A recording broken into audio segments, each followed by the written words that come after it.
La première fois que j'ai entendu parler de Natacha, c'était pendant que je composais pour un film qui s'appelle Nice Girls, qui est également réalisé par Noémie Saglio. J'ai commencé à entendre parler de ce projet un peu mystérieux, d'une hôtesse de l'air intrépide, aventurière, qui m'a tout de suite beaucoup intéressé. Depuis sa plus tendre enfance, Natacha n'a qu'un rêve. Mesdames et messieurs, nous traversons une zone de turbulence. Devenir hôtesse de l'air. Waouh! Bonjour. Bonjour. Hello. On s'est rapidement dit qu'un des rôles de la musique allait être d'incarner le rêve de Natacha. Et il fallait trouver un élément qui nous connecte émotionnellement à son désir d'aventure.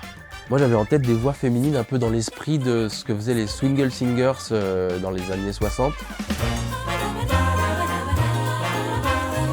Il y a quelque chose de l'ordre de la liberté et de l'ouverture au monde, quelque chose de léger, quelque chose d'aérien. Ça m'évoque ça en tout cas.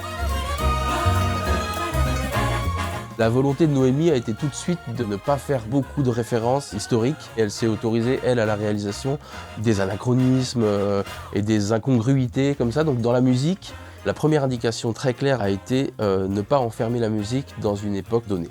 Elle voulait ce grand sentiment de liberté et de pouvoir s'autoriser à sauter d'un style à l'autre. Et alors là, je crois que j'ai déballé tout mon studio et j'ai tout essayé.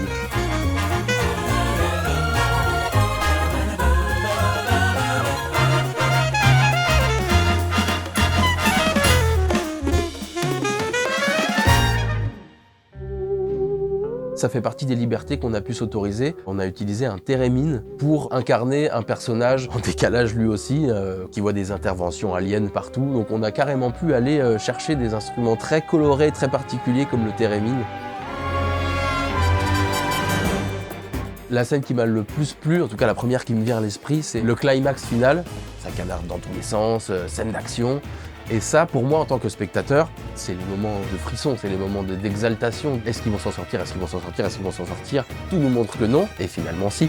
Vous avez qu'à raconter tout le film dans vos directs. Et d'avoir l'opportunité de composer une musique symphonique à grand spectacle comme ça, de pouvoir faire éclater le thème à la fin du film et d'embarquer le spectateur à l'aventure, ça a été un très grand plaisir.